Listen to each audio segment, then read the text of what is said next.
Hello.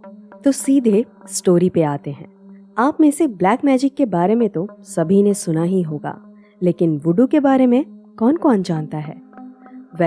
वुडू भी black magic की तरह होता है। इसमें डॉल का यूज करके सामने वाले को कंट्रोल किया जाता है या फिर उसे बीमार कर दिया जाता है। ऐसा ही कुछ हुआ अफ्रीका के एक स्कूल में, और ये कहानी रेडिट पर जिसने शेयर की है उसके अंकल उसी स्कूल के प्रिंसिपल हैं। तो चलिए पूरी स्टोरी जानते हैं। मिस रोजी बहुत सिंपल सी लेकिन बहुत ही अट्रैक्टिव लड़की हैं, लेकिन उनका फाइनेंशियल बैकग्राउंड कुछ स्ट्रॉन्ग नहीं था, इसलिए उसे काम तो करना ही था। उसने कई सारे स्कूल में अपना सीवी भेजा था, हर जगह वो इंटरव्यू देने भी जाती, लेकिन अनफॉर्चुनेटली किसी न किसी रीजन से सब उसको रिजेक्ट कर देते। एक्चुअली मेन रीजन ये भी था कि क्योंकि वहाँ कोई वैकेंसी ही नहीं थी।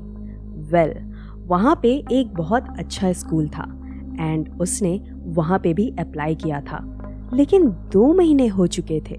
उसके पास कोई कॉल वगैरह आया नहीं था, लेकिन एक दिन उसके पास इंटरव्यू के लिए कॉल आया। वो बहुत खुश हुई और सोच लिया कि जैसे भी हो वो ये जॉब लेकर रहेगी। कह सकते हो कि उसकी किस्मत ने भी साथ दिया, क्योंकि उस स्कूल की कुछ टीचर अचानक से बीमार पड़ गई थी और उनमें से एक की डेथ भी हो गई थी। और प्रिंसिपल को स्कूल में डिसिप्लिन मेंटेन करना था, और तो और उनके स्कूल के क्लास 7 के बच्चे बहुत ज़्यादा ही शैतान थे, मतलब हद से ज़्यादा। कोई भी टीचर उन बच्चों को संभाल नहीं पाता। इवन तो उस क्लास के बच्चे के लिए 4 टीचर भी कम पड़ जाते, इसलिए उनको स्टाफ की भी ज़रूरत थी। रोजी ने अपनी कंडीशन प्रिंसिपल को बताई, तो उन्होंने समझा और उसे जॉब पर रख लिया। लेकिन उन्होंने उसे एक कंडीशन दिया, और वो ये था कि रोजी को क्लास 7 के बच्चों में डिसिप्लिन लाना है। अब जिसने जॉब के लिए इतना स्ट्रगल किया हो, तो वो इस जॉब को पाने के लिए कुछ भी करने को तैयार था। सो उसने प्रिंसिपल की कंडीशन एक्सेप्ट कर ली। लेकिन दिन ब दिन रोजी की प्रॉब्लम बढ़ती गई। एक पल भी बच्चे शांति से नहीं बैठते थे, ना ही पढ़ाई करते, ना ही टीचर से डरते थे। यहाँ तक कि वो लोग रोजी के लंच बॉक्स में मरी हुई छिपकली या फिर कॉकरोच डाल देते। एक दिन तो हद ही हो गई जब किसी बच्चे ने उसके बालों पे च्युइंगम चिपका दिया, जिसकी वजह से रोजी को अपने बाल भी कटवाने पड़े। अब रोजी खुद को और नहीं संभाल पा रही थी, सो उसने प्रिंसिपल से जाके वो सब शेयर किया। लेकिन प्रिंसिपल ने उसे यही समझाते हुए कहा कि आपको उसी क्लास के लिए अपॉइंट किया गया है, तो आपको किसी और क्लास में शिफ्ट तो नहीं कर सकते, लेकिन उसके अलावा कोई और हेल्प बनी तो ज़रूर करेंगे। रोजी जानती थी कि प्रिंसिपल इस मामले में कुछ नहीं कर सकते। अब या तो उसे ही कुछ करना होगा या फिर उसे जॉब छोड़ देनी होगी, और जॉब वो किसी भी हाल में छोड़ना नहीं चाहती थी। खैर, कुछ दिन बाद ही रोजी प्रिंसिपल के पास दोबारा गई और कहा कि मैं उन बच्चों की एक्स्ट्रा क्लास लगवाना चाहती हूँ। तो प्रिंसिपल भी मान गए, बट रोजी ने एक कंडीशन रखी। उसने कहा कि जब एक्स्ट्रा क्लास में मैं पढ़ाऊँ तो उसके आसपास के रूम में कोई भी ना हो। प्रिंसिपल को ये सब थोड़ा अजीब तो लगा, लेकिन फिर उन्होंने भी समझा कि ऑलरेडी बच्चों ने रोजी को बहुत परेशान किया है, सो एक्स्ट्रा क्लास से हो सकता है कि वो इन बच्चों की काउंसलिंग करना चाहती हो। इस बारे में उन्होंने ज़्यादा सोचा नहीं, क्योंकि उन बच्चों को डिसिप्लिन में लाना बहुत ज़रूरी था। सो उन्होंने रोजी को परमिशन दे दी। उस दिन से रोजी बिल्कुल टाइम पे क्लास में जाती और काफ़ी लेट तक बच्चों को पढ़ाती रहती। कुछ दिनों तक ये सिलसिला ऐसे ही चलता रहा। अच्छा, एक बात बताना भूल गई कि जो प्रिंसिपल है उनका नाम मिस्टर जॉनसन है। सो एक दिन मिस्टर जॉनसन राउंड लगा रहे थे एंड वो उस क्लास के बाहर से गुजर रहे थे। उन्होंने जब क्लास 7 की ओर देखा तो देख के हैरान रह गए। जो बच्चे कभी शांति से क्लास में बैठते नहीं थे, वो बच्चे मिस रोजी को इतने ध्यान से सुन रहे थे जैसे उनके लाइफ का कोई इम्पोर्टेंट लेसन चल रहा हो। हर एक बच्चा पूरी फोकस के साथ मिस रोजी को सुन रहा था। ये देख के मिस्टर जॉनसन बहुत खुश हुए और मिस रोजी को अपने ऑफिस में बुलाया और उनकी मेहनत के लिए अप्रिशिएट भी किया। फिर उन्होंने मिस रोजी से पूछा कि आखिर आपने किया कैसे ये सब। तब मिस रोजी ने बहुत नॉर्मली जवाब दिया, सर मैंने उन्हें एक्स्ट्रा क्लास में समझाया और इस बात का एहसास दिलाया कि पढ़ना लिखना क्यों ज़रूरी है, बस।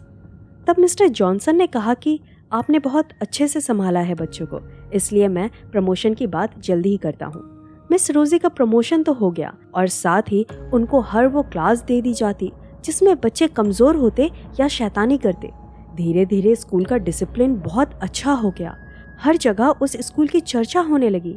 मिस रोजी ने कभी भी स्कूल के स्टाफ को किसी तरह की शिकायत नहीं की। वो हमेशा की तरह मुस्कुराते हुए अपना सारा काम करती और क्लास लेती रहती। देखते ही देखते मिस रोजी को स्कूल में 3 साल से भी ऊपर हो गए और इन 3 साल में उनकी तरक्की बढ़ती गई और अब वो वाइस प्रिंसिपल की जगह सेलेक्ट होने वाली थी। स्कूल का सारा स्टाफ और बच्चे भी यही चाहते थे।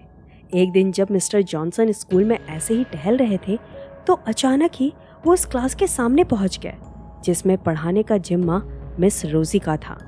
मिस रोजी की क्लास में टहलते टहलते जॉनसन उनकी डेस्क तक पहुंचे और वहां बैठ गए। क्लास में वाकई कितनी शांति थी और अब तो क्लास में बेहतर सफाई और डिसिप्लिन भी झलक रहा था। बच्चे भी अपना काम कर रहे थे। लेकिन तभी मिस्टर जॉनसन की नज़र उस टेबल के एक ड्रॉर पर गई। पता नहीं कैसे, पर शायद लापरवाही में मिस रोजी उसे उस दिन लॉक करना भूल गई थी और हर क्लास के एक ड्रॉर की चाबी मिस रोजी के पास होती और वो हमेशा लॉक रहती। लेकिन उस दिन वो गलती से भूल गई होंगी। खैर, जब मिस्टर जॉनसन ने देखा तो उन्हें वहाँ बहुत सारे छोटी छोटी डॉल्स दिखी और वो डॉल्स कपड़े से बनाई गई थी। साथ में कुछ डॉल्स पर कुछ बाल और छोटे छोटे रुमाल के टुकड़े भी थे। वेल, मिस्टर जॉनसन कुछ समझ पाते इससे पहले ही मिस रोजी क्लास में आ गई और लगभग उन्होंने डांटते हुए लहजे में मिस्टर जॉनसन को वहाँ से हटने को कहा। जब मिस्टर जॉनसन ने उनसे उन गुड़ियों के बारे में पूछा तो उन्होंने मुस्कुराते हुए बात टाल दी। मिस्टर जॉनसन थोड़ा डर गए थे। नेक्स्ट डे मिस रोजी को ऑफिस में बुलाया और उस बारे में दोबारा पूछा तो मिस रोजी ने कह दिया कि वो बच्चों का प्रोजेक्ट था। खैर, अब मिस्टर जॉनसन रोजी को ज़्यादा कुछ बोल भी नहीं सकते थे क्योंकि स्कूल का स्टाफ और बच्चे मिस रोजी के साइड में थे, क्योंकि इन 3 सालों में मिस रोजी सबका दिल जीतकर उनकी चहेती बन चुकी थी। इसलिए थोड़े मोड़े इंस्ट्रक्शंस देकर उन्होंने रोजी को जाने दिया। वेल, इस बात को पूरे 3 महीने बीत गए थे, लेकिन एक दिन सेम चीज़ क्लास 11th में हुई। इस बार मिस्टर जॉनसन को डाउट हुआ क्योंकि 11th क्लास में ऐसी कोई एक्टिविटी होना थोड़ा अजीब था और सेम तरह की doll, how it is possible. खैर, अब मिस्टर जॉनसन मिस रोजी पर थोड़ी नज़र रखने लगे। इस बात की भनक मिस रोजी को हो चुकी थी, लेकिन उसने कुछ कहा नहीं। देखते देखते 15 दिन बीत चुके थे। एक रात मिस्टर जॉनसन सोने की तैयारी कर रहे थे तो उनके सीने में बहुत तेज़ दर्द होने लगा।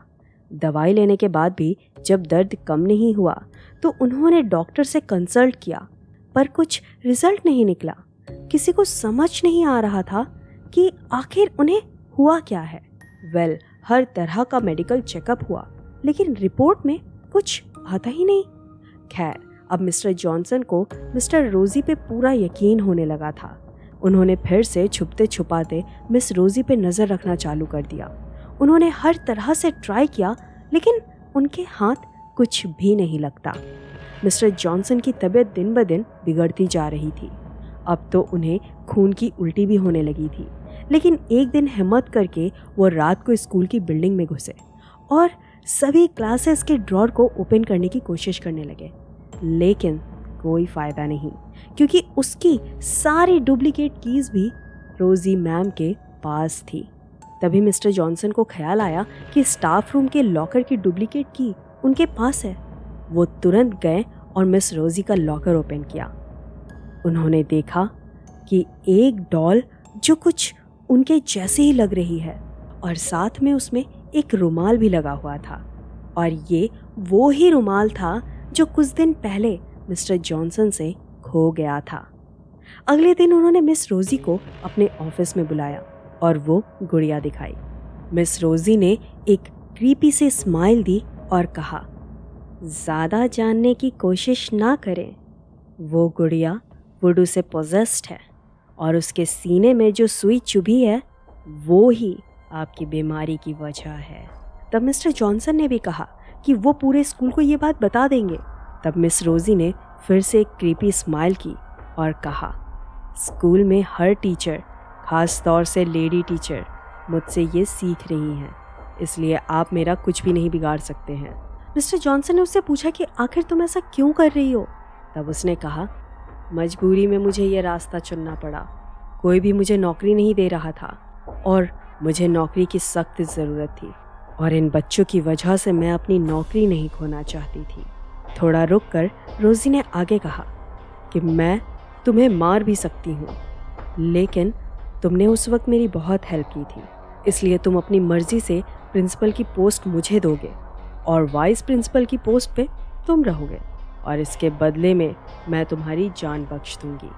वेल, मिस्टर जॉनसन ने कुछ टाइम वाइस प्रिंसिपल की पोस्ट पे काम किया और उसके बाद उन्होंने रिज़ाइन कर दिया।